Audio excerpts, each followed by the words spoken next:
Hello! Hi there. Welcome to Microbiology Journal Club, where we nerd out big about all things My small. name is Danny. In a previous life, I dropped out for my PhD in microbiology at the University of Chicago, where I was infecting skin I grew with MRSA. Nowadays, I'm a fact checker for pharmaceutical advertisers and the president of Biotech Without Borders, a nonprofit based in NYC dedicated to aiming the public with the tools of biotech. My name is Faz, and I have a PhD in biology. I've mostly worked on bacteria, but I've also worked as a research integrity specialist, and I'm currently working as an editor for a scientific journal. Every week we meet to talk about microbiology, and today it's our news week where we're doing an overview of some of the coolest microbiology papers that we've seen this week, including top highlights of COVID-19. Yeah, and we also do deep dives into papers we found particularly interesting. We have a poll at MicroTWJC, so if you go on our Twitter, you'll see a poll where you can select from one of our shortlisted papers for things we'll do a deep dive on. So we have a choice. Like, one, we have a paper on how magnets can help us find how COVID antivirals work. Or choice two, a paper focusing on why some people are naturally resistant to COVID-19 and what the perfect T-cell response might look like. And then there is choice three, which looks at how we can simulate a human lung on a chip and how we can use that to study how influenza viruses evolve. And finally, choice four, how neutrophil extracellular traps can block up the drainage and plumbing of your brain during a pneumococcal infection.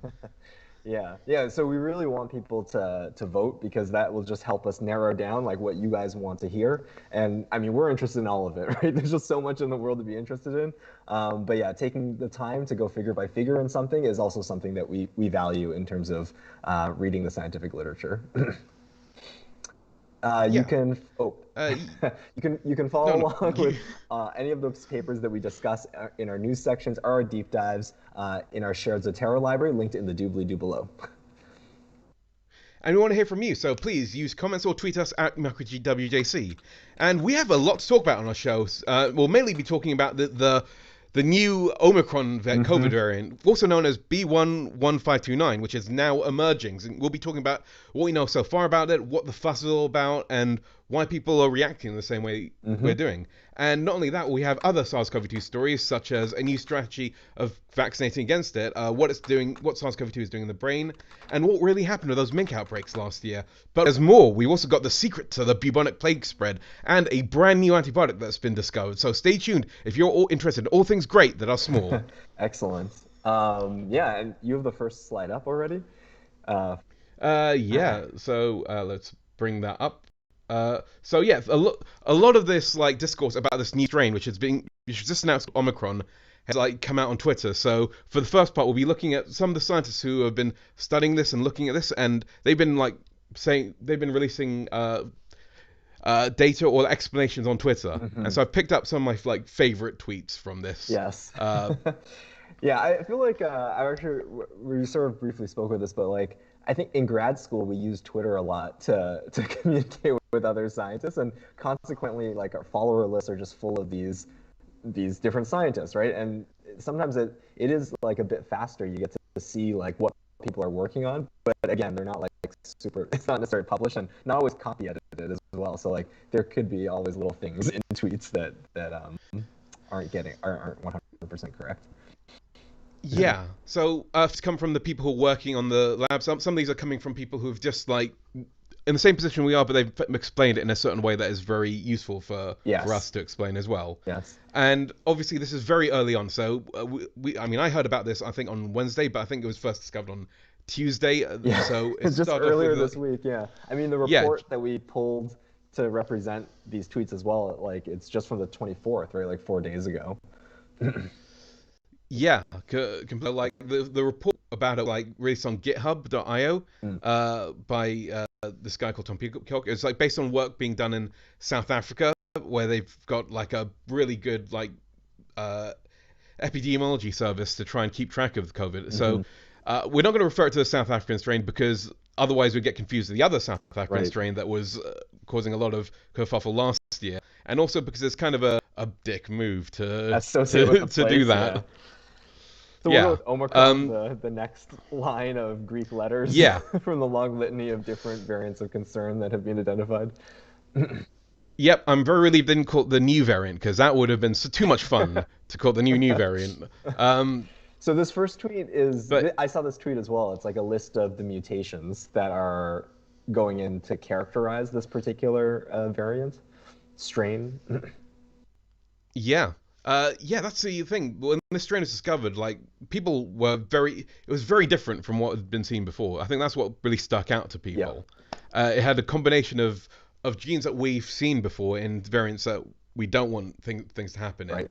So it's variants we've seen before, and there's just a load of mutations that we have no idea what they do. Yes. And then, Um, but that's true. That's so been true for a lot of the variants that have come out, right? Like as different variants come, like yeah, scientists to focus on a mutation, like you have to do all these different phenotyping studies with that particular mutation in the mix. And so some have been very well studied, especially when it comes to antibody binding, because I think we covered some of these papers earlier. We were looking at like evolution away from monoclonal antibodies to escape monoclonal antibodies. So like the knowledge there is that we have monoclonals that bind to specific areas. So if it happens to be the fact that like a mutation would prevent that binding, then we would know that, right? Because we have a tool to look for those things. But like, you know, some other random mutation, we may not have the tool, right, to find out what it's for. And like, that's going to be a much longer road to figuring out the phenotype that's associated with those particular mutations. yeah, you're absolutely right. I think the first thing that we need to focus on is just immediately is why the sequence itself was such a great big concern, and that is because of this preliminary work you're talking about with antibodies and evolution study of SARS-CoV-2 Yeah. and studying the other strains and what they Yeah. do. Yeah, So so despite there are despite like not some knowing tons about exactly all the different things, there is like this high level idea that a bunch of these mutations like help things evade specific monoclonal antibodies. They have and because it has so many of those mutations together, I think that that's what's uh, breeding concern amongst those who are making decisions. Yeah, and we've talked about some of these mutations before on the show. So this going from top to bottom, I think Delta 6970, that's the S gene target failure. So we first saw that in the alpha strain, and we think and that's that actually makes things a little bit easier for us to track this down, because when you do a PCR test for SARS-CoV-2, you try and see the presence of certain genes. So you want to see whether there's a spike gene or there's a nuclear capsid gene. And what happens with S gene dropout is that you can actually sequence it, and you notice that the spike gene doesn't show up on the Yeah. tests, which you What, first would one be of the specific PCRs that's used doesn't, because of the deletion, it no longer creates product. yeah. And you might think that make it harder to track, but since the 117 strain, we've been sequencing multiple genes in order to counteract this. Yep. So when we see an S gene dropout, that actually means that we can narrow down what strain it is quite quickly. And because the alpha variant has now almost disappeared because of Delta, when you see S gene target failure, it could in this case it could be quite indicative of this new strain. Oh wait, and sorry, I just want to roll back there. Like you said sequence, but like the advantage of the S gene drop is you don't have to sequence, right, to get this type. Right. All Yeah, you you're get, right. it's just like there's a bunch of different PCRs, right? Like a suite of PCRs that cover the genome in some way, right? And what's nice about that S gene is like if this S gene is negative, then you have this easy typing without having to go deep into the sequence. Yeah, those tests, they can give you a yes, the gene is present, and Yeah. that's a lot quicker to find out than if you try and figure out exactly what the sequence is. Yeah, and then have to So align that to it's a all the lot other more. things. And I mean, of course, like we only get these definitions from sequence, right? Like the only reason why we're seeing this variant be defined is from genomic sequence, right? So you need that data at first to do that definition, but then there's maybe little shortcuts, right, that people can use afterwards, and S one of those good shortcuts. Yeah. And and what other things are there? There's there's a bit of lag on my end. What other things that they have a couple of like things in red are things that people tend to be worried about. So there's a lot of mutations from Delta and beta variants. So things that we spotted before, like N501Y. I think we first saw that in the mink outbreak that we're going to talk about a bit later. And then there's the P681H. So I think we talked about P681 is quite important because that's part of the furin cleavage site. So Delta has a P681R, and this one has a P681H, which is like the alpha furin cleavage. So and then it's got these other mutations that are similar to the gamma variant that are surrounding that site. So that could mean that it can cleave faster, and people think that the reason why Delta was so infectious was because of the ability for the spike protein to do this, which effectively means it can separate a lot quicker during the fusion process. So in practical terms, what it means is that the virus can fuse with the cell much quicker and much more easily. And then you've got a couple of other so in purple, we've got a couple of predicted genes based on those kind of mutation studies we talked about earlier. And we're going to go into that a little bit detail, but in blue is stuff that we haven't really seen before. Yeah, so there's a whole bunch of things. And again, even the things that we've seen before, this is being tested in other strains, but you make a bunch of mutations in a protein, it's hard to say which ones, some mutations can work together, right, in different ways to affect a phenotype. So this is just from what we already know from all the other strains that we've studied, trying to translate that to this new scenario. And because of the data we do have before, there's a lot of sort of flags that are being thrown, there's something to watch out for here. But yeah, I think we'll probably get in later as well, seeing the actual rates of this is also going to be a big determinant of what qualifies as something to watch out for. Right. So yeah, next slide, I think. Yeah, I think we're ready for the next one. Yeah, so we're ready. So this comes from the Bloom Lab. So the Bloom Lab made this wonderful website where you can look at you can look at the spike protein and the areas on the spike protein that are more likely to be vulnerable to immune escape. So you talked earlier about the studies where they try to mutate spike protein in order to see which ones make antibodies less effective. Yes.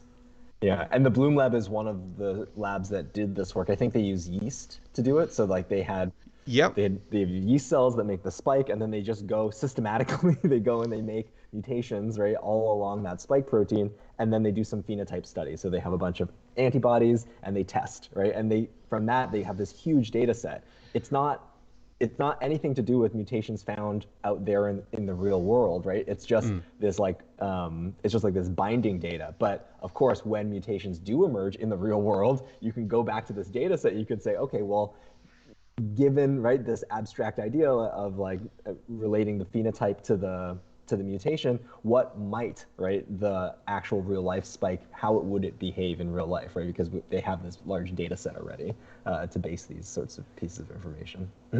Yeah, so essentially you've got this map that shows the percentage of escape mutants that happen when a particular area is mutated. So, and then they map that on the strain to see all the kind of areas that could have an effect. So E484, I think we've talked about that mutation a couple of times, and N511 is there as well. And there are a couple of other ones, and so this kind of adds up to concern over whether certain antibody therapies will be more effective, and whether this will be more resilient against the immune system in the same way that the beta strain was. That's also been common in South Africa. Right. Yeah. So even though the data comes from monoclonals, right, in testing a specific set of monoclonals against it, the idea is if there's many of them across the entire genome, then your mix of antibodies is going to have fewer things that work on it, right? Because in a monoclonal, it's purified from all the different types of antibodies we might make during our in convalescent serum, let's say. But yeah, I guess having multiple regions that have strong antigenic effects, right, this is going to impact the efficacy overall of convalescent serum. And I think we've seen that prediction before, right, with the South Africa variant and things like that, right? Information comes from those studies as well. I just wanted, but the Bloom Lab is, I think, drawing upon knowledge from yeast studies. Yeah, that's right. Because they don't want to do it in actual SARS-CoV-2 because that could create what the very variant we're trying to protect against. Right. So they did it in these studies so they can have a safe area to do these experiments. So let me see what the next one is. All right, and there's also been some evolutionary experiments. So actually, no, I guess this is looking at its genealogy, analysis, evolution analysis. Yeah. And this is quite interesting because based on the mutations, this seems to be very far away from variants that we know of, and so that's why this tree is sticking out so far from everywhere. Yeah. So in time though, right? the branches they're related by time here, not necessarily um, like yes, they are very divergent in terms of it picked up all these different mutations, but it's like the length of because like there's time on the x-axis here. Yeah, that's Yeah, right. So that's the time when these strains were recovered, recover. and then it's trying to like pull it back and see how they're related to each other, and use use a relation as a way to like link all these strains together. Hmm. Um, So there's all these but it's changes not that are perfect. clustered in a time that's like further away from all these other things that have been collected.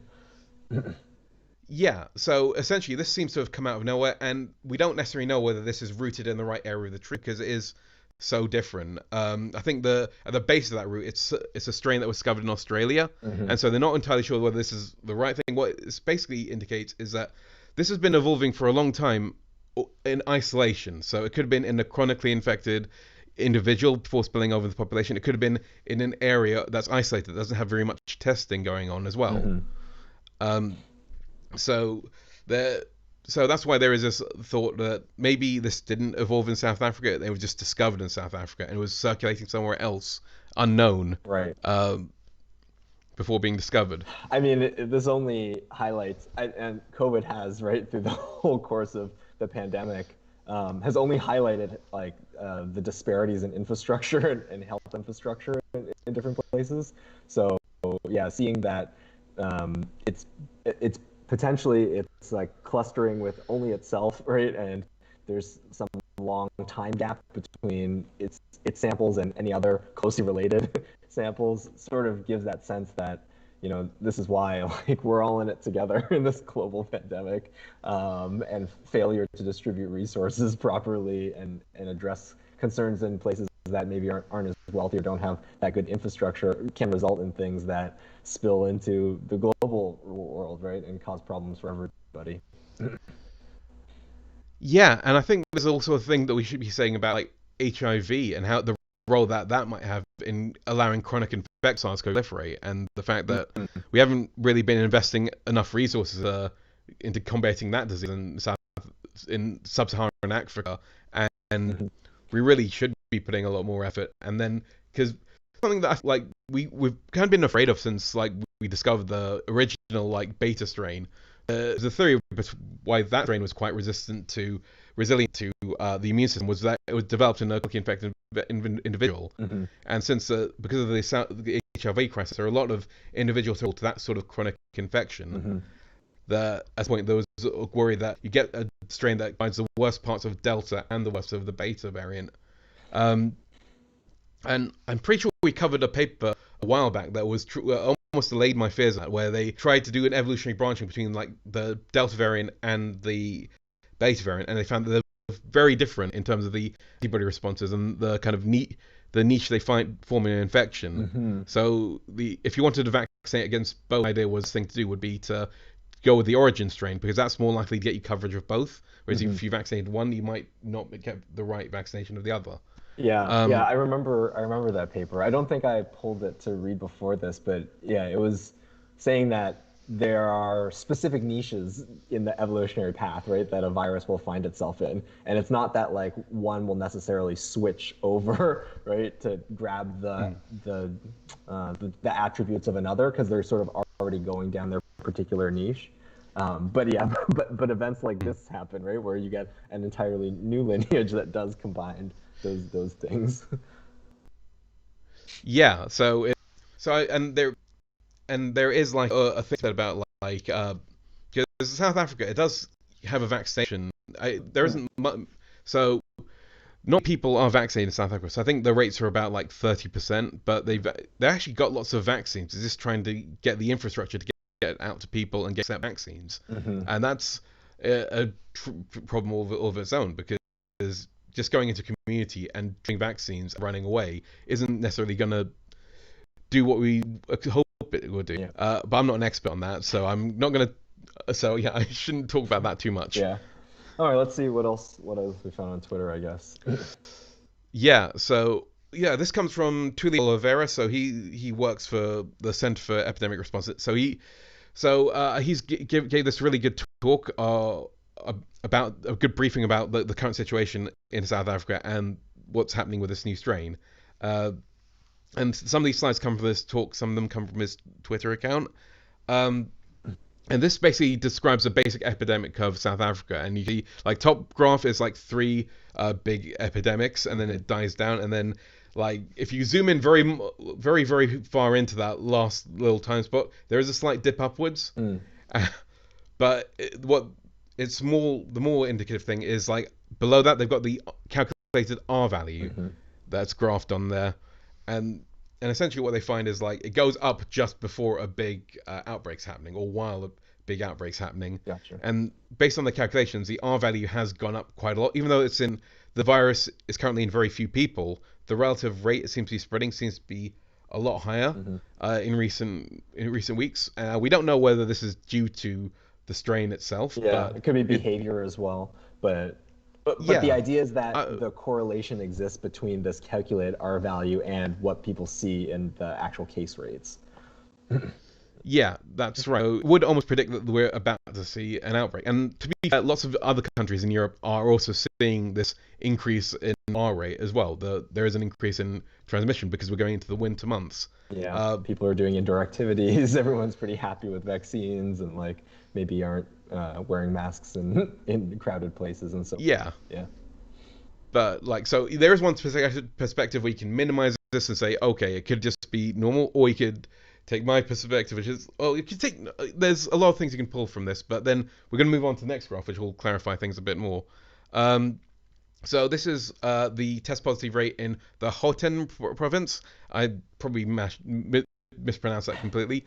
Apparently, this is looking at the geographic spread of, like, SARS-CoV-2 outbreaks. So this is again testing, and so they found that in this area there has been, like, a relatively rapid increase in test positivity over, like, the course of, like, a very short time, which again indicates that, okay, there might be an issue, something there. Right. I mean, the thing about these sorts of things is that we tend to look for multiple explanations of things, right? Like sociological as well as microbiological. Like those, because those can also have effects. Yeah, like you can't, from this data alone, you couldn't rule out the idea, right, that there was something sociological going on necessarily. Right? It could be behavior driven, but again, like, erring on the side of caution, people would say, oh, but this could be because of the variant. Exactly. This is adding up to the previous stuff we've seen about the genome, which there looks like some scary stuff in there. This is adding on to that, and the next one is looking at the propensity of S gene dropout, so spike gene dropout. This is showing data from all of South Africa, and the number of strains that have this, that they are, like, testing that have the spike gene dropout. And this graph, so the blue line shows, like, the percentage of things that are coming out with the spike gene dropout. So ones that are testing positive for this Omicron strain. And in red is the actual number of infections. So in red, if you, at the same time point, you can see that the actual number of infections is very low, but as a proportion of them, this strain, this variant is taking over and outcompeting Delta. So, I mean, again, we've got the tyranny of small numbers here, where you have to always remember that in small numbers there is a lot more variation that can happen. Yes. Well, I think in some ways, Like, I agree with this idea that, like, we are still looking at small events, but in some ways this piece of data is trying to give us the confidence, like, we're looking at a larger data set now, right? Not just sequence strains, because they have this surveillance ability with the S gene dropout, which is, you know, what we said earlier. It gives us, like, a greater window to say some things about particular variants, particular variants at a certain period of time, especially if there's no other S gene dropouts during that period. Yeah. And, like, it is very indicative, because we've seen, like, S gene dropouts come before in previous outbreaks, but they've never taken over 100% of the infections. Yeah. So it's not the S gene dropout itself, right, that is driving it. It's something, right? Like, it's what it's indicating about something else that's going on. So for those previous S gene dropouts, I think that would probably be the alpha. I think the alpha and the B.1.1.1.529 strain that had that S gene dropout. That again, like, you see that dropping as, like, the Delta wave appears. Yes. So yeah, and then the next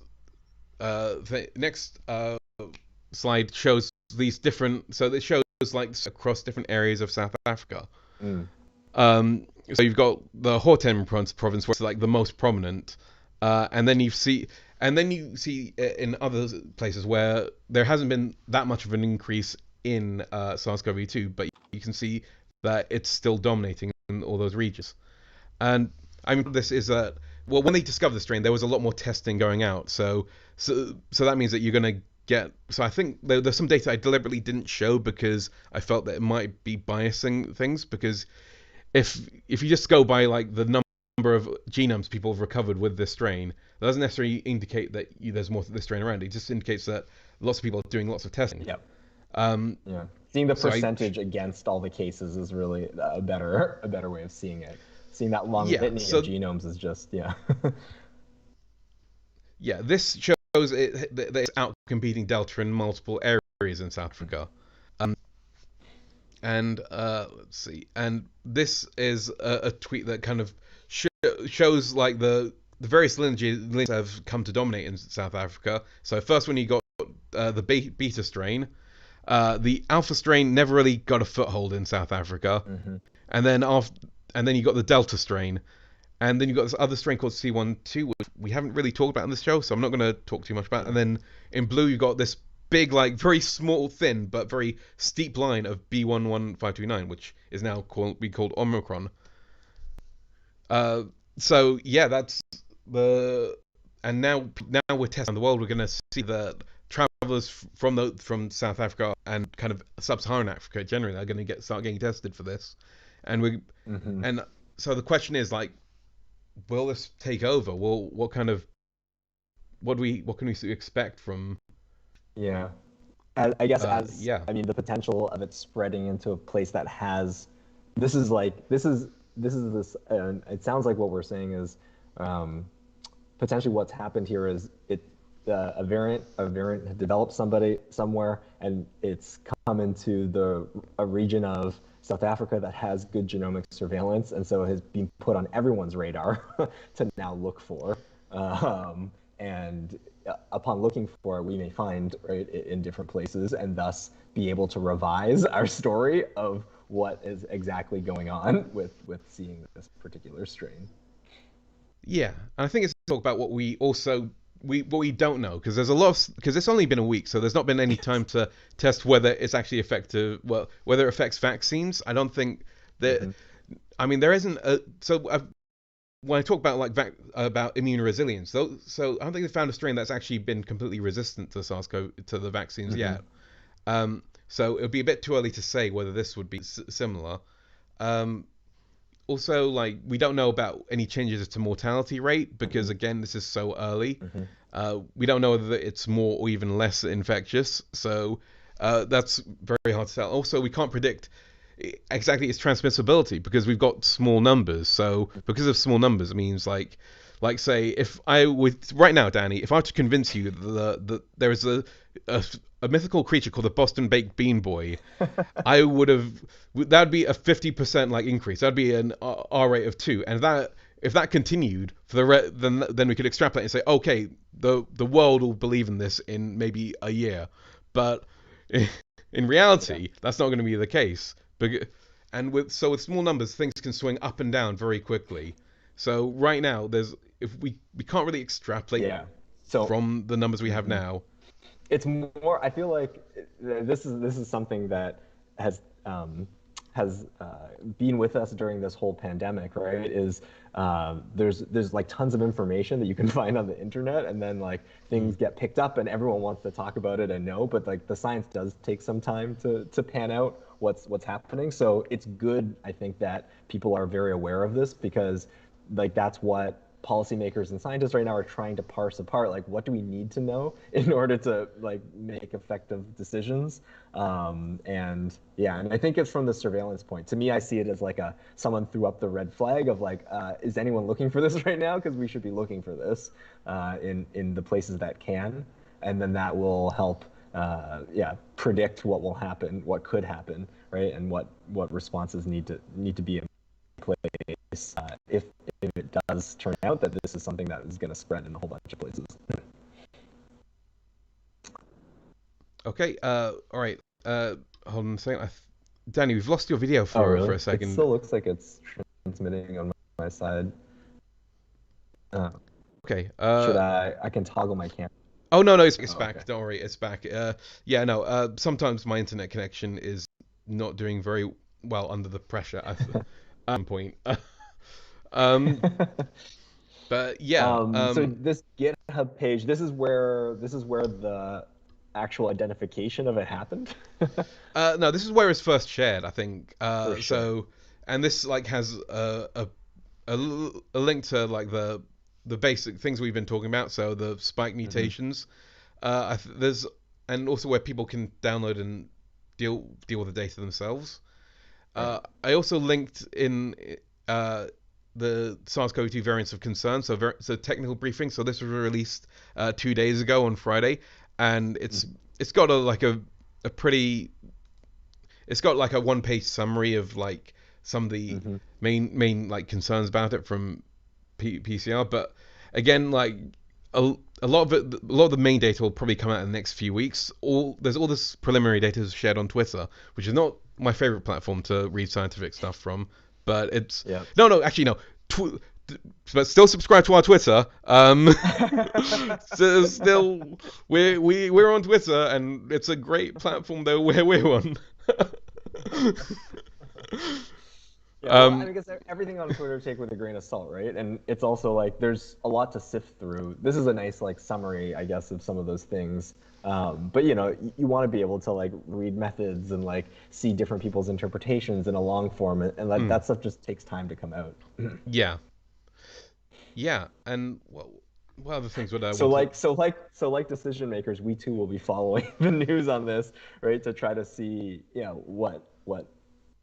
what's being found out Yeah, as it's yeah. and from a real-time perspective, how will this change how we're behaving at the moment? Because I'm not sure if you've already been vaccinated, if you're wearing masks and you're being careful in like making Crowded sure, scenarios. yeah, Yeah. then there's not really too much more that you can do. I mean, the least the thing is like it seems like governments are acting a lot faster on this one than they did with say the Delta variant. Mm-hmm. Uh, Mm-hmm. and so we're seeing reactions like within like a few. I mean, in the UK at least, we're seeing like a lot more like yeah, a lot quicker on actually reacting to this, which is really unusual. Because usually Mm-hmm. there's people take a wait and see approach, which is which which has its benefits and it's like because Yeah. if something's not a threat, then it's great. But if something turns out to be a threat, which SARS-CoV-2 has repeatedly done, it's not great. Um, Mm-hmm. Yeah. I mean, I think I just have everyone probably has like their pet theories on why governments do what they do and like right how that interplays with the climate, the political climate of a time. I'm sure it's all related, but I'm not going to speculate too much. yeah, no, it's because part of it is like me thinking like, what did I do in this situation? And the thing I do is panic and hide under some like quilt covers. So I don't think that I People should can. just continue doing right like the public health stuff that's being spouted this whole time, right? Like Yeah, that's kind of where we're at. I mean, yes, perhaps in your locale, I mean, certainly here in New York City, like it feels like things are going back into this relaxed mode. But I mean, going to big events like masks are recommended, and some people don't follow these things, but like that's still the recommendation, right? Like the recommendation is has existed because we're not really sure what the exit is to all of this, and events like this maybe underpin the fact that that we should just be trying our best to prevent the spread. yeah. So I mean, should you actually be afraid of strain? I'm not sure. I think it's something that for scientists to panic about, not for normal people to panic about. Yeah, yeah, and we should just be doing this same thing as like following our recommendations, local health authority recommendations, and so forth. Yeah. So I think that's Getting that. vaccinated. Yeah. Get vaccinated. Getting That's vaccinated. Yeah. um. Yeah. Um. I'm And interested to see like where it is actually, because to me it sounds like there's not a good sense of where it is in the world, right? Like where, what's the hotspot for this particular variant? I'm interested to see no, that. we're gonna probably find that out like in the coming weeks, where because people are collecting like SARS-CoV-2 genomes all the time, and what will happen when people start looking back on samples, looking for this specific stuff? I mean, exactly trying to fill in that gap of time, like where are the samples that might like litter the time between this small cluster that's fueling the identification and the rest of the tree. Yeah, and of course, like what happens if it could just burn out as well, because South Africa is a unique situation that had its own unique strain dominating for a while, and this could be a similar sort of situation. And we've seen before, right, that like just having a whole bunch of antigenic escape things doesn't necessarily mean it's going to take over and spread everywhere. Yeah. So we'll see. We'll see. I guess the combination though of the mutations that we think are associated with the Delta spread and the antigenic things, I think that's probably right. That's the scary point for folks. I think we already said that, but that's right. That's the scary point, but I mean that's a scary point for us scientists. But thing is, like sometimes things look a certain way when you do sequence gazing that don't turn out to be how it goes, because we've got all those we've got all those mysterious unknown sequences that could change the structure in a way that we don't understand yet and might behave unexpectedly. And I think the other thing is like having a bunch of mutations too. It's like it's not like they're necessarily all synergistic and cumulative.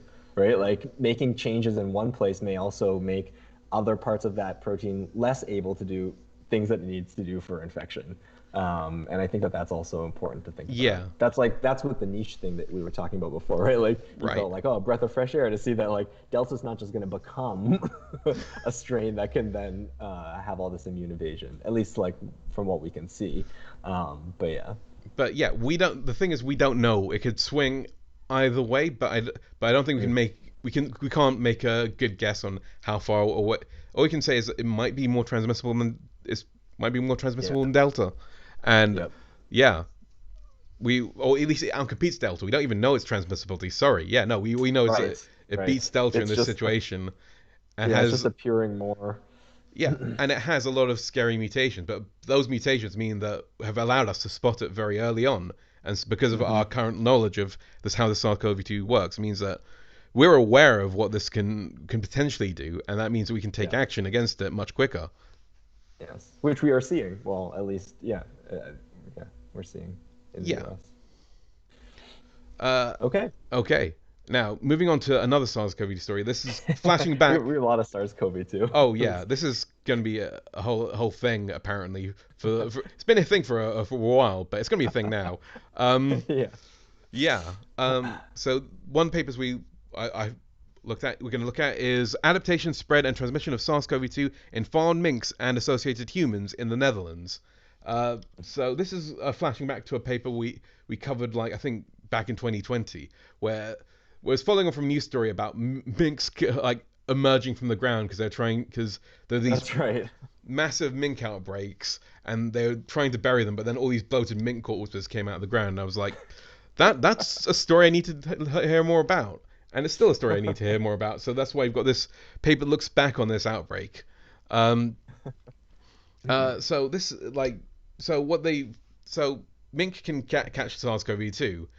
And what they found was like there are a couple of like SARS-CoV-2 variants circulating in Netherlands, and those variants went and infected some mink farms, causing like a number of like clusters of mink infections. So so what they found was like there were like 4 flavors. I think there's A, B, C, D, and E, which were like separate mink outbreaks. And what they do here is they look into those mink outbreaks and try to be based on like some genetic like data. They try and pull their family trees together and figure out how they transmitted between farms. So we've got this like I want to say like I think that one of the things about this paper is that people knew that minks are potentially a thing, potentially a reservoir, right? And there were these there were calls put in place to try to limit that. But this kind of like looks back, and like I think it sounds like from reading this paper, many of the mink populations have been culled. Like there's not that many anymore, and this is very like retrospective to see like, okay, so now that this is over, right? The basic mink farming season has come to a close. because of SARS-CoV-2. Like, people don't want to start up any more large mink farms because of the potential for spread. But let's see what happened during that time, right? So Yeah. look back at this, take all the sequence data they have, right? And the important dates, I guess, and put that together in some sort of narrative. Yeah, people don't talk about the unspoken of victims of this outbreak. People who buy mink. Uh, I'm sorry, Yeah, I I'm being guess people flippant, who but for fur lovers. for those fur lovers, you know, oh my gosh, yeah. Anyway, but yes, this So this they is like, it's a very big overview, right? And yeah. like seeing these clusters you can map that onto all the different farms that have cured, right? Like, and see like, okay, so does that mean like the farms are transmitting between each other, right? Like, is it people that are like moving, or is it like minks that are moving between these low sites? And that's the type of story that they want. Yeah. So they build up these networks based on these clusters, and also like add in clusters of people who got infected by mink, because I think that one of the big fears at that time was that these would like kind of produce a new strain that could potentially be quite harmful for people. That didn't pan out, fortunately.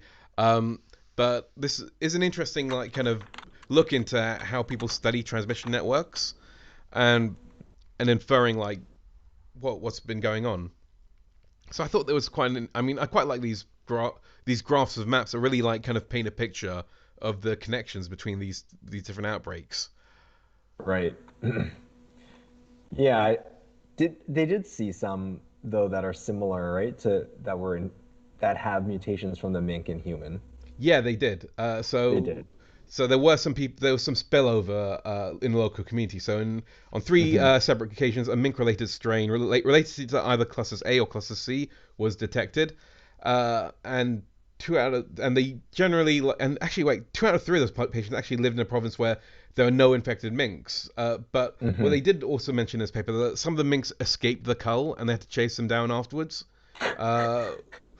This is grim. I just. Yeah, yeah. I don't know. I'm like kind of rooting for the minks to Yeah. escape the call, but at the same time, I'm like, maybe not. Like, they are potentially vectors.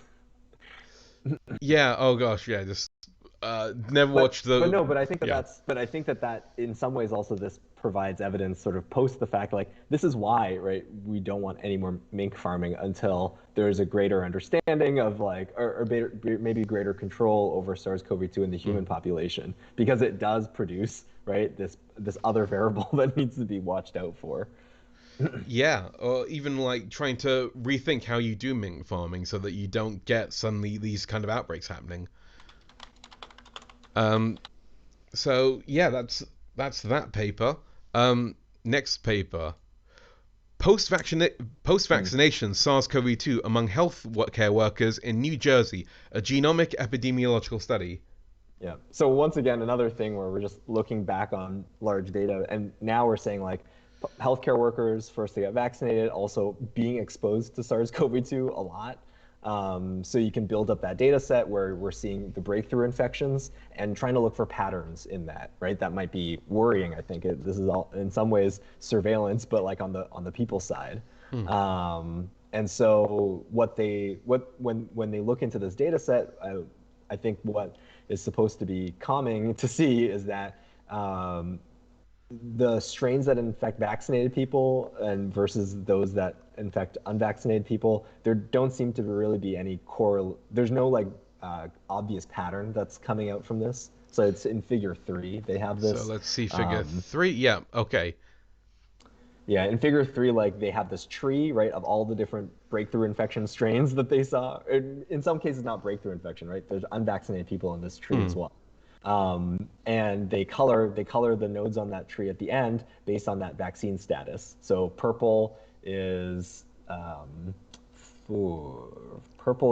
fully vaccinated. Black is purple is 1 dose. Black is fully vaccinated, and non-vaccinated is the white. Right.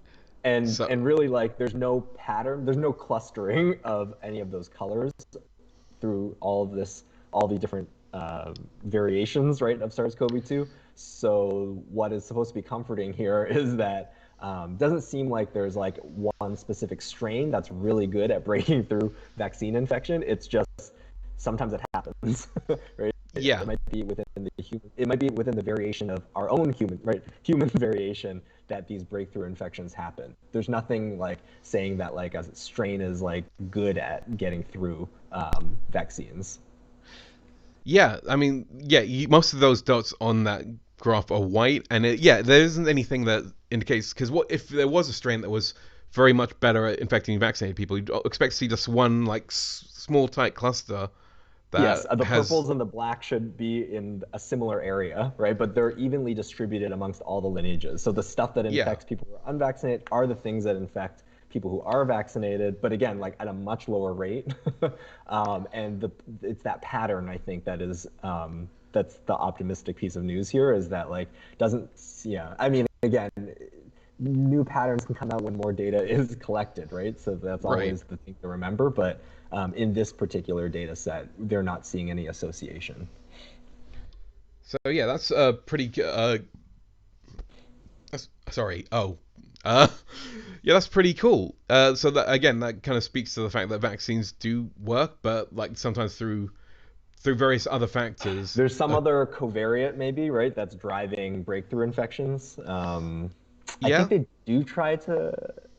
I see like in figure 1, they do put like days after vaccine. So like, right, like there's that question too. Is it waning vaccine immunity that lets breakthrough infections happen? That I don't think they don't specifically answer that in this paper, but that's an alternate, right? You can bring that hypothesis into play and try to look for papers along those lines to try to flesh out what's going on here with breakthrough infections. And then there's all that underlying human genetics thing, right? Like to me, that's where I think it's being driven. But that's my hypothesis. I don't have the data to show people. But I mean, there's a lot of like data in that first graph, because it's not just they look at BMI, they look at age, race, and sex to see whether they can find patterns, and there doesn't seem to be any. So it's quite an interesting paper for that.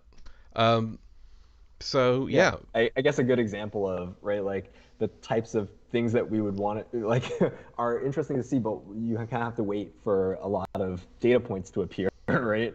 And you need all of that to come in and then analyze it in this fashion to try to bring out some conclusion. Yeah, but if it was a vaccine resistant strain that's actually properly resistant, it would be very clear at this point that it was. That's right. Like you would see, it would. You would definitely see like it would be a big cluster, because it would have unvaccinated people in it as well, but there'd be a lot of vaccinated people there, because like that's the one that is able to capture this particular population, but here we don't see that. Okay. Yeah. Next one is this is one that I brought in. A class 2 MHC-targeted vaccine elicits immunity against SARS-CoV-2 and its variants. So I've been banging on how T cells are really important to antiviral responses. And this is a vaccine that... So all vaccines are conversations with the immune system, trying to tell them about a new pathogen and ideally the best way to react to them. And this is taking that kind of idea a step further, where they've got this vaccine candidate that on one end it has like the RBD of the spike protein, and the other end it has this nanobody that latches on to class 2 MHC. So class 2 MHC is usually on like antigen presenting cells. So these are cells that go up to the T cells and the B cells and go, hey, here's something interesting that I found that's come into your draining lymph nodes that could be really important. And through that it can like specifically interact with like CD4 cells, which are these T cells that help to like be like the governing body of the immune system and tell them like how to react. And so the idea of this vaccine is that it talks to those cells directly to make them aware of SARS-CoV-2. By bringing the spike protein directly to those cells. So this paper is very like theoretical in its early stages. So what they essentially doing is it's an animal model, right? They're testing out this vaccine strategy. And they don't test like whether it can actually protect against SARS-CoV-2. They just test whether it can actually produce the kind of antibody responses they'd expect such a model could respond, or whether it like focuses in on the specific epitopes that you'd want for SARS-CoV-2. And so it basically does like seem to draw T cells' attention to the spike protein, which is good. And it's just because, like, I think a week or two ago we were talking about people who were like naturally resistant to SARS-CoV-2 and how that was partly due to people reacting to the RNA polymerase of that gene. And I was thinking, like, well, if we want to get the perfect immune response, we have to be able to communicate to the T cells that, okay, this is what we should be reacting to. And also it's a neat way to get around HLA restrictions. So if you're trying to say, let's say theoretically you wanted to just give people their own MHC with the right antigen to bind directly to T cells. So the problem is that people have multiple different types of this leukocyte antigen. So my leukocyte antigen will probably be very different from Danny's leukocyte antigen. So the way they get around it is just basically using an antibody to grip onto the MHC and different classes of MHC in order to make sure that it gets stuck to these dendritic cells or macrophages or whichever cell is expressing these at the time. Yeah, I guess the other nice part about this vaccine is it is protein-based, right? So presumably it's not going to need like some, minus 80 or whatever, and production should be easier than the mRNA vaccines. So that's also a promising thing about the technology. Yeah, and I'm really interested in like kind of the idea of that taking advantage of what we know about the immune system's way of talking to each other in order to create a better vaccine. Yeah, totally. I guess in some ways, like even that in the mRNA space, right, is something that is a big question for us, right? Like, what exactly are the cells that mostly get fused to with those liposomes? And you can imagine like that technology, you can deploy those types of solutions here as well, like put something in the liposome membrane that like targets it to specific places. And I think we see that a lot in cancer drugs, right? They have a lot of like targeted, they don't want to kill all the different cells, right? They want to kill like the cancer cells, so you have to know what they look like. And now we're just applying that same sort of principle, but in the immune system and with vaccine development. A lot of brain work is required for this, which brings us to our next paper. Neuroinvasion of SARS-CoV-2 in the human and mouse brain. Yeah, this one actually got recommended to us by one of our listeners, Minimal, on Twitter. And we've seen a bunch of papers along this lines before, right? Like that it gets into human astrocytes, it crosses the blood-brain barrier, SARS-CoV-2. And so here, I think we're really looking in detail now in an animal model and in an organoid model of 3D tissue to see what does SARS-CoV-2 affect in that mix. And you do sequencing or single-cell sorting here to try to get this. So like it's essentially in vitro tissue, right? Like you're given signals to differentiate the brain like stuff. They have lots of different cell types in it. So the advantage of using this over regular cell culture is you have a lot more variation, right? So if there's some specific cell type that you can't grow, I guess, easily in a dish by itself in pure culture, like an organoid could get you there, right? You could find some of these more complex, rare interactions between cell types and a pathogen. But when they sequence it seems like it just affects all sorts of cells in the organoid. Right. I mean, so yeah, the stem cell technology is always like really interesting to me, and the kind of keeping them in cell, because a lot of this is like to do with the organoids, but they also look at a mouse model. They also look at autopsy of patients who died from COVID-19 in order to detect where the SARS-CoV-2 are in the neurons. Yep. And they do find that staining as well, in autopsy patients, which I think is always a very strong thing to show the connection to. And we've seen it, I think, in the olfactory epithelium, and then again, the crossing the blood-brain barrier. So like we know this as well. It's just really expanding that definition, right? Like it's not just those specific cell types; it's like potentially all cell types. So what actually happens in infection, I think, is still like a big question to answer, right? And like what sort of disease phenotype is this predictive of? Yeah, because that's something that's going to be very like important for people looking at long COVID and other sorts of neuro kind of issues that arise from having that COVID infection, because there's so much that we still don't understand about how disease affects the brain, and especially how like COVID and diseases like that can invade. Yeah. And because So like in figure 8 is where they stain some autopsy brains for COVID, right? And like okay, it's there, but where is it exactly, right? Because in the earlier organoid um, figures, they're saying like, oh, it affects all the different cells in the organoid. So that doesn't help restrict its tropism, right, in this particular thing. And like, just because it can infect all the organoids when you're doing in cell culture doesn't mean it will in the human body, because like we're not bathed in SARS-CoV-2 in the way that those organoids get to be bathed in. So yeah, I think it's like, again, we've seen a lot of these types of like expanding the tissue tropism for SARS-CoV-2, right? And I think it's important information to have because you want to know what's possible, but then you also then have to ask like, but what is happening in the disease process, right? Out of all these possibilities. Yeah, for sure. Yeah. I don't think I've got much because I think we've like. I mean, the interesting thing I also find like blocking ACE2 with antibodies is like stops the neuroinvasion in. I think this In was the organoids? I yeah, think in the organoids, yeah. and in like cerebrospinal fluid from a COVID patient as well. I think. Hmm. But yeah, no, I think that this is quite interesting because I mean we did a bit of talking about the NRP1 like binding that is potentially something that could happen with the spike protein. Like Yes. Yeah, neuropilin, another receptor, essentially, but yeah, you're saying that it can be blocked with ACE2. So maybe it needs, even though there is that other receptor in the CNS, right, that SARS-CoV-2 binds to, it still needs that ACE2.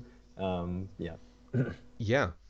So yeah, very interesting. No, I think it's a good find in terms of fleshing out the information. But again, like how it specifically relates to disease is where like, yeah, this is still in that early model gathering data stage, and relating it to like a specific thing. I mean, I think as you said, Faz, like the most exciting thing about this line of research for me is what it might tell us about long COVID and how we can crack that particular symptom and break it down, right, into some molecular events that are happening. Yeah, I'm just getting an idea of what kind of damage happens to the brain could tell us a lot about what Hmm. was happening to those people suffering. Hmm. Yeah, I think that brings us to the end of our SARS-CoV-2 section, and next we're going to be talking about a few other interesting stories about microbiology. I think we're going to start off with the bubonic plague. Yes. One plague to another. Yeah, well, this plague, luckily, it's not ravaging our world. I mean, it has in the past, though, right, in history. And I think that that's one of the lines that this paper is picking up on is, in order for it to do that, it had to make a transition to come into mammalian hosts. And before that, it might have just circulated amongst various like fleas and rodents. So what they talk about is this particular virulence factor, YMT, and there's these hypotheses that like this virulence factor is what allows it, right, is one of the key reasons why it switched from just being like this random foodborne pathogen or like something that was affecting mice and rodents into something that came into humans. Yes, it Um, used to be called Yersinia. So it used to be Yersinia pseudotuberculosis. I'm tripping on words. Yersinia pseudotuberculosis, which was a food pathogen, and then because of this like plasmid and a few mutations, it suddenly switched over to becoming the bubonic plague. Yeah, Uh, and it's not. Yeah, definitely. I think that that's like there are many changes that happen, and there are some factors I think that are like this is only one of the many factors that it acquired, right, in becoming the bubonic plague. It wasn't just like one thing, and investigating this, but of course, like from the science perspective, like to zoom in and look at one specific thing and follow that in its mechanistic story, like that's how people build these scientific narratives. So yeah, there's definitely many things, not just YMT in this instance. yeah. So yeah, so like they wonder, so what is this acquisition of YMT? How might it help things out? And they start by looking at this particular phenomena where like depending on the type of blood that's given, the fleas will like either like barf up Yeah. blood differently. A scientific term is post-infection esophageal reflux, which I also get after a dodgy kebab. I mean, it's basically a fancy way of saying vomiting. Yeah, yeah. Yeah, and it's found that like this particular virulence factor helps, or yeah, the acquisition of this it creates induces this particular phenomena in some blood types, but not others. Yeah, and also like this phenomenon happens in brown rat blood, like because it's like apparently the hemoglobin it's relatively the hemoglobin is quite insoluble, and so it like causes like this kind of reaction from the Yeah. So it's about the digest. So it's about the digestion of the specific blood cells in the flea gut. Mm, That digestion releases, some not so nice compounds that might impact the survival of the bacteria in the flea, and also impact and the survival in the flea. It's like that is impacting the way that the bacteria colonizes those mouth areas mm. that then induces this vomiting behavior. Yeah. Um, so so yeah, they're just trying to figure out like what is this? They mutate, right, the virulence factor, so they have something to compare against. They infect a bunch of different types of fleas, males and females. They find something that it's like um, it. I think it's something about the size of the blood meal. Like females take in more blood, and so they're more susceptible, I guess, to Mm. um, they create more of that digestion product from eating those red blood cells. And so it has a differential effect, this virulence factor in Mm. males and females, because of that blood meal size. Um, yeah, and then again, I think just this idea that it allows for transmission under a wider range. So they also play around with like the flea species as well. Yes. Um, but the idea that it's just allowing the virulence factor is allowing a wider range of blood types that the the plague bacterium is happy being in while the flea is digesting it. Yeah. So yeah, because I guess like the last thing people tend to think about when people don't plague is how is a flea feeling about this? I think this Yes. is like this is is this talking about how that like Yersinia pestis makes the flea feel ill and how that affects its transmission and looking at different species and how it interacts. That's an interesting question that I never Yeah. really thought about. And there's some sort of sweet spot in that, I think, Mm, is what they're also trying to say, is that like, right, like you don't want to just like die in the flea immediately, but like part of that irritation is helping spread, yeah, is helping spread the disease. yeah, Because it definitely. has to colonize the mouth parts and then get like it has to get vomited up into the mammals that it's biting from the flea perspective.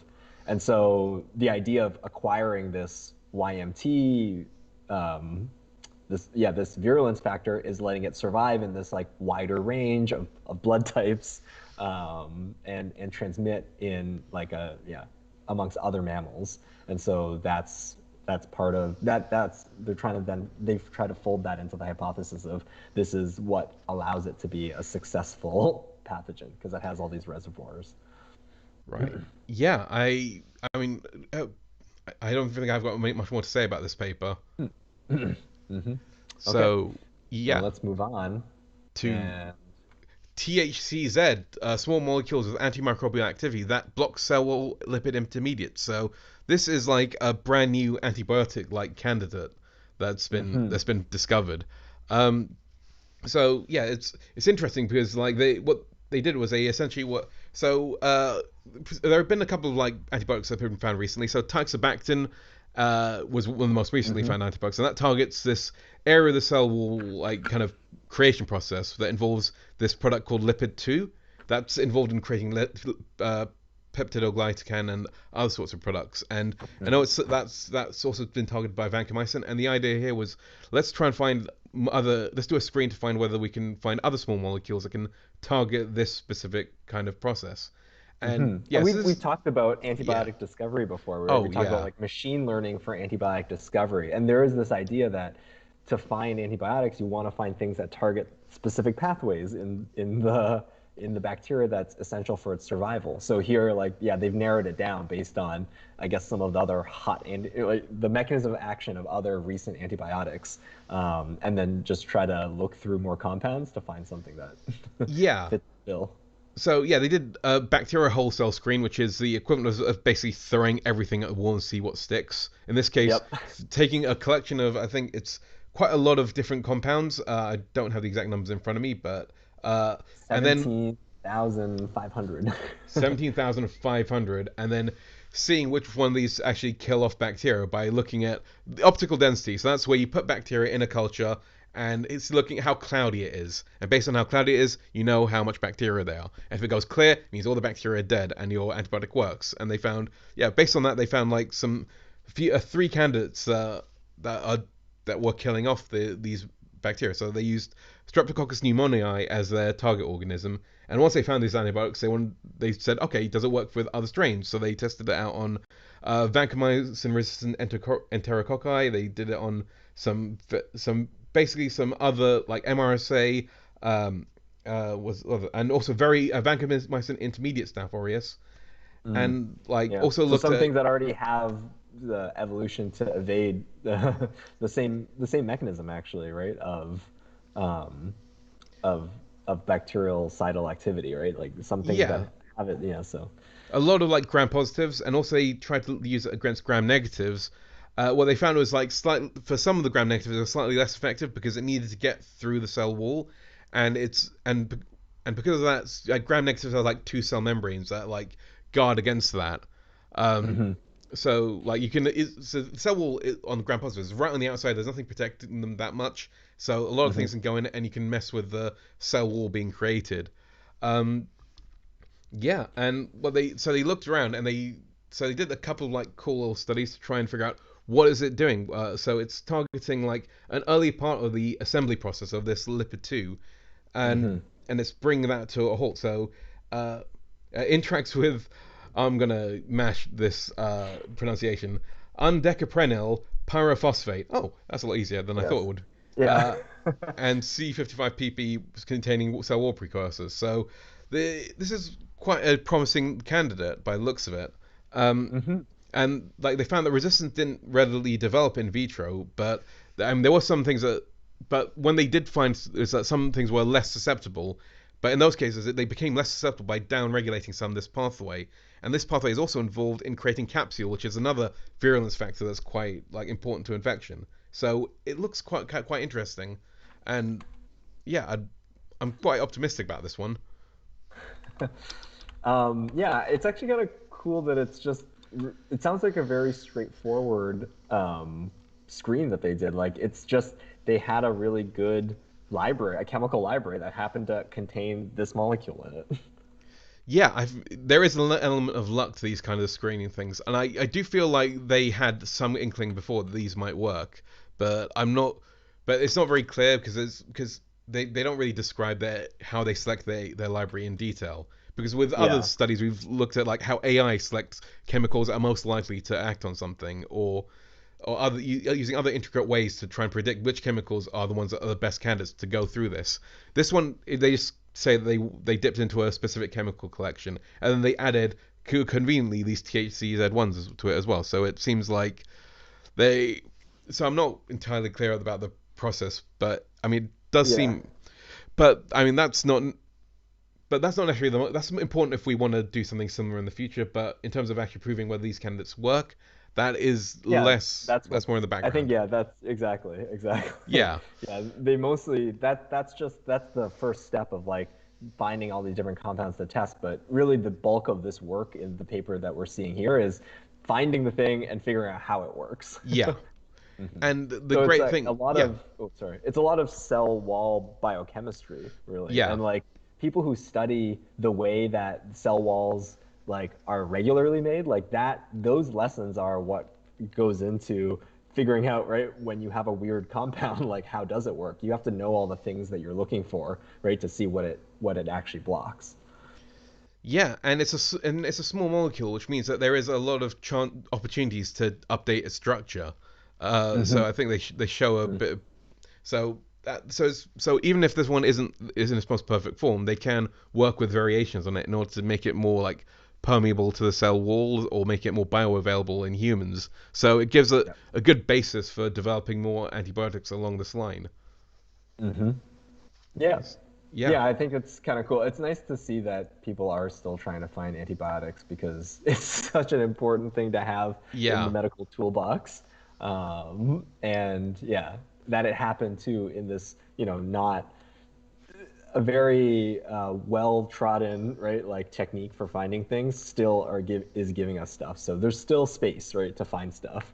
But of course, proper management, proper antibiotic stewardship is still important, so we can still use the stuff that we end up finding. And of course, new techniques to find stuff also appreciated. Yeah, and that brings us to our next paper, which is preterm infant meconium microbiota transplant induces growth failure, inflammatory activation, and metabolic disturbances in germ-free mice. Yeah. So this paper is like based on a hypothesis that preterm infants, like something might be wrong with their microbiota that is causing some of the negative effects, right, of being born early. And so to test that, they take the first poop, the meconium, right, Yep. from different aged infants, and they transplant that into mice, and then they look at the mouse immune system. So this is like germ-free mice as a petri dish for like an immune cell petri dish, essentially, to see like if the microbiota from these particular samples, from these different stages of development or different health, we'll say different health levels, right, of infants, has any effect. And then they end up finding these effects that from preterm infants, that meconium increases inflammation and basically like the immune signaling is not good in, Yeah. in those mice. And they do some characterization of the meconium as well. So they do some sequencing to look at looking at how different they look from each other, and like so very preterm infants look very different from preterm and full term infants, which is again quite interesting finding in its own of itself. And then they take that a step further to bring it into test it out. Give it Yeah. some functional significance, which is, I mean, a strange functional significance. Yeah. You have to say, right? I agree. That's actually one of the reasons I chose it. Just like because I'm like, oh, that's a strange way to study this. But Yeah. there are humanized mouse systems, I guess, right? That might be more appropriate. But again, like how far do you go, right, in terms of giving the mouse a human immune system to try to say that it's in realistic dialogue with the microbiota? Yeah, I think this is like the good first point to asking those questions. Where germ-free mice are kind of complicated to work with because they're not necessarily well. They not having any microbiota means that they have certain issues where it means that their internal like intestines end up growing slightly differently. So they got a more expanded like cecum, and their intestinal lining might be a little bit thinner. And they eat more food. But I mean, it depends on what stage you add them, because I think you can like add them quite early, and they assume, and if you give them the microbiota earlier in development, then they can change the way they develop. But they gave them the microbiota here, I think at 18 weeks old, which is like I think a mouse is like fully grown at 5 weeks old. So so it's no, sorry, 8 to 10 weeks old. So they're not old mice, but they're like kind of in their 20s equivalent.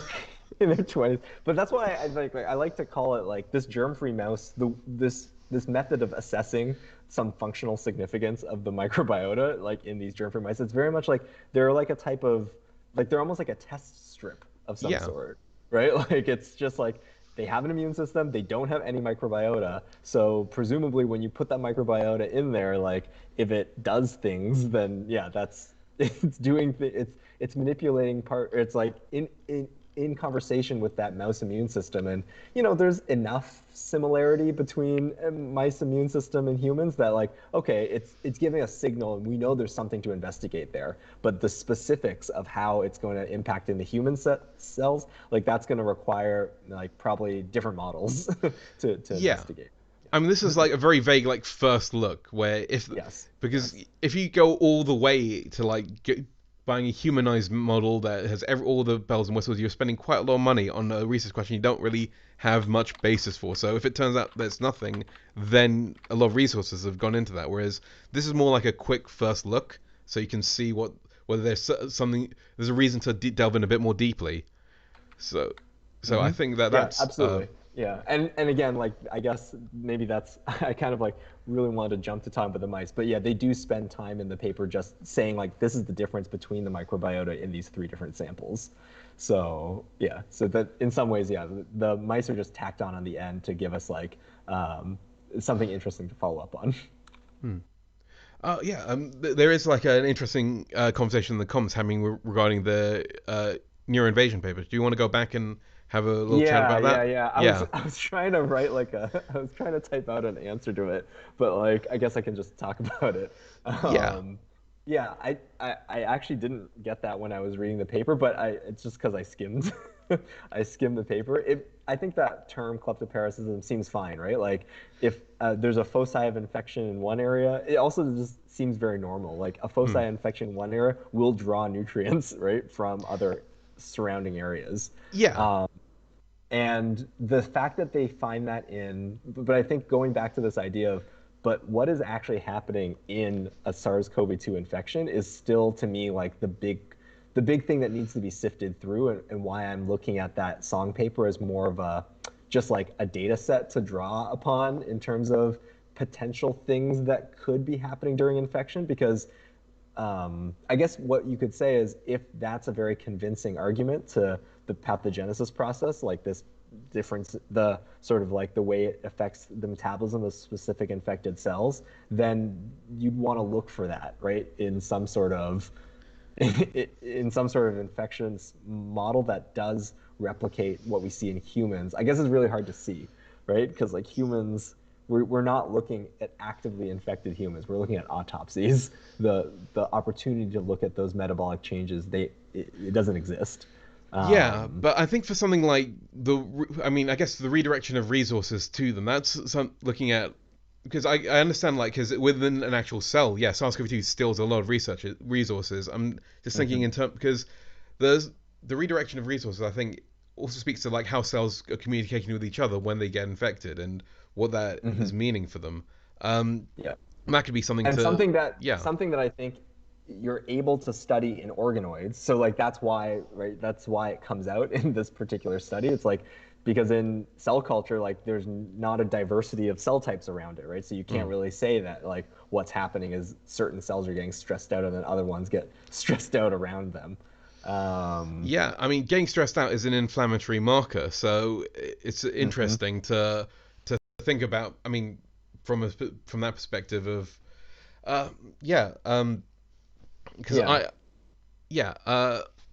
so looking at the increased metabolic activity that's caused by these viruses and thinking about how that is affecting like infection, because I think that also brings up like resources being taken from other parts of. I mean, this is kind of like what viruses do on a cellular level, but also thinking about it on an organ-based level as well. A tissue-based level or something like that. With adding that like other layer that like it's not just like a homogeneous thing of cells that's getting affected, it's like one section of cells, and so because that section of cells is being supported by the cells around it, this is the type of disease process. It's the closest thing I can think about is like what cancer cells do because cancer cells, when they evolve, they end up becoming like that kind of, they do suck up resources as well, and they manipulate the system to get like vascularization in that sort of area. And I know TB does some, like when TB makes granulocytes in the lung, that's something that also is a similar thing that happens. Oh, absolutely. Yeah, they're Yeah. recruiting. Yeah, exactly. They make that they get walled off because the body doesn't want it to spread, but at the same time, like they're recruiting those macrophages to the granuloma so that they have these cells that they can infect. Um, yeah, so I guess yeah, I think I don't know if that term is the term that I would use in this scenario, but the concept definitely makes sense to me. And like, yes, the paper does show it, but I wasn't focusing on it because, well, first of all, because I don't think I really picked it up as I skimmed through, but secondly, because to me, it's sort of more important to know whether or not that relates to a real disease process and like its details about how it infects to me it's details on how it affects the organoid, but I guess yeah, I still don't know how that relates to the Well, symptoms that we see in humans. I mean, I think because I think they found like there's vascular remodeling in infected regions in mouse models. So that's an interesting idea because if you've got a disease that remodels the vasculature in your brain, then that could have symptoms that wouldn't necessarily be apparent.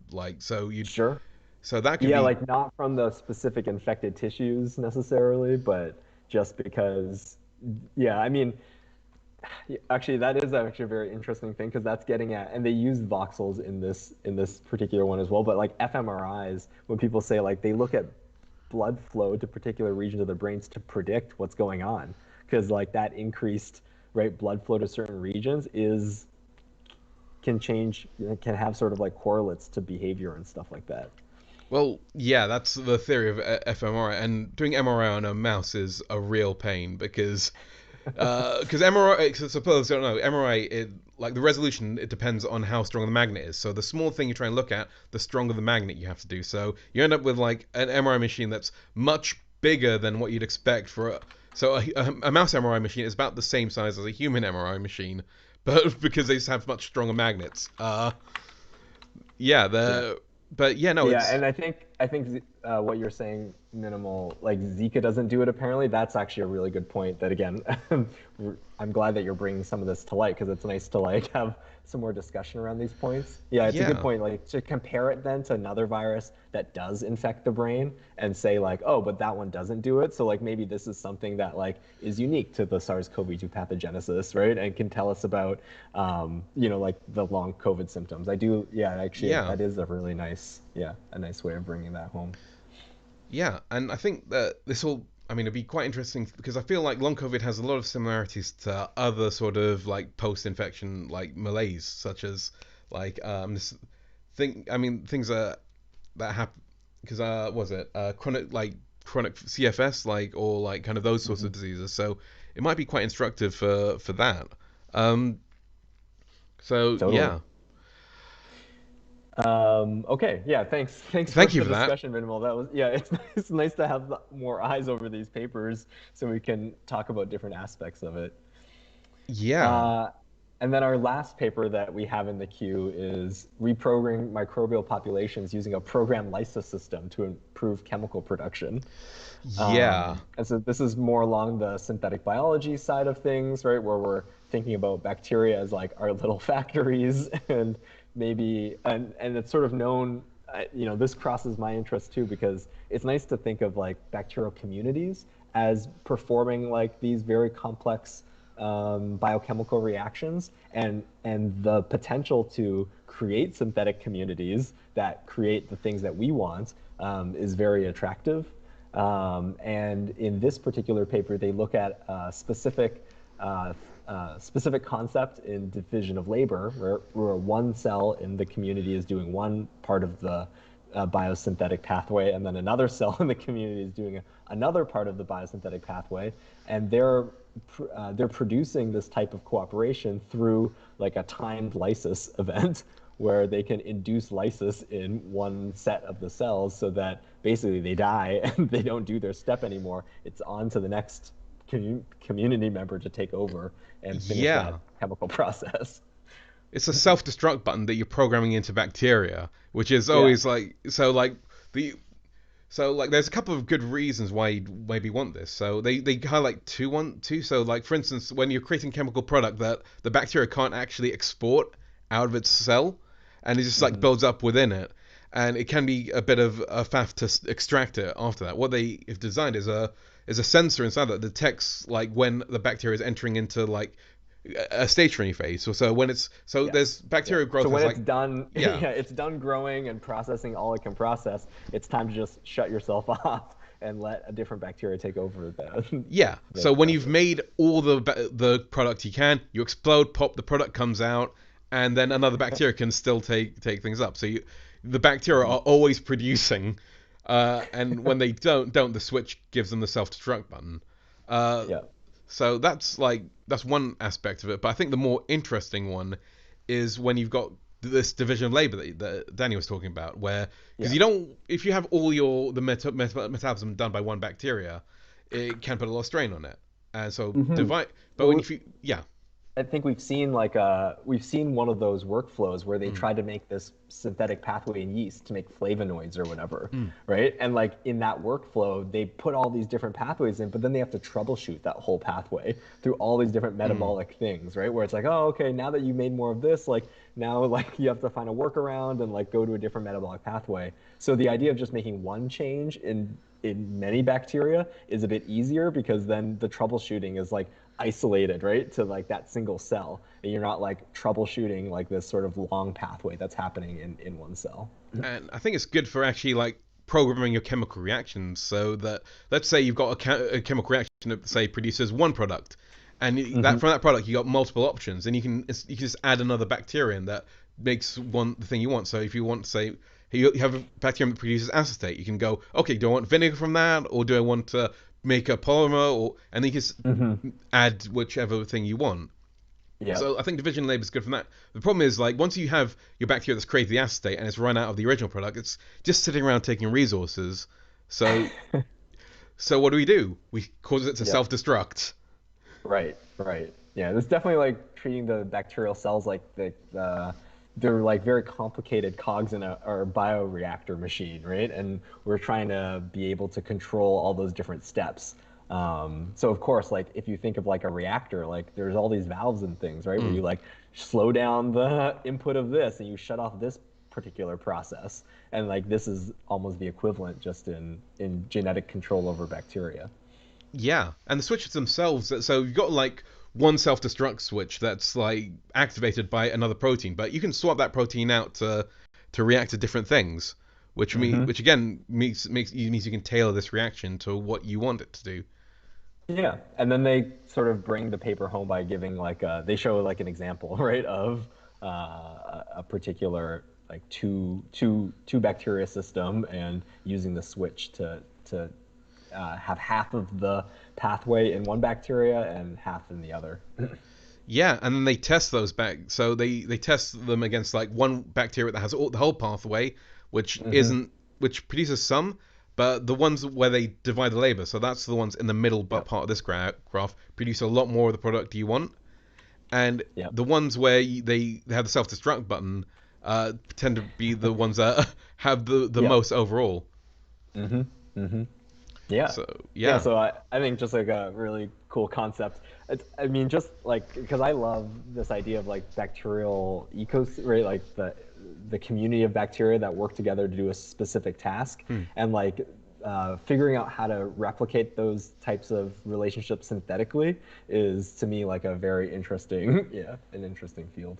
Oh yeah, this kind of paper engages my inner futurist by going, okay, so let's say I've got some garbage that's made out of specifically this chemical. Well, maybe if I order this bacteria off the internet, then use this thing with the bacteria I already have that can take whatever product is into something I want. Then, so I think that this idea is quite interesting to me. This is quite a fun paper to gloss over. Yeah. Okay, so with that being said, join us next week for more cool microbiology news. We want to remind everyone that while we're very enthusiastic about microbiology and somewhat qualified, it's possible we didn't get everything right. Science is about thinking critically and asking the right questions. So if you have any questions or corrections, please let us know in the comments. I totally agree. You can reach out to us over Twitter at microtwjc. We both believe that peer review is a process and we can all participate in, so we hope that you've had a good time listening to us ramble about microbiology today. Shout out to Minimal for being active in the comments. It always helps when we have that back and forth. And don't forget, we have our Twitter poll up for the deep dive that we're going to cover probably at the end of the month, maybe at the beginning of January. Yeah, it really depends on how much time we have to work things through. But yeah, no, it's been a pleasure chatting with you, Danny. Same here, Faz. Tune in next week for more microbiology content. Bye. Bye-bye.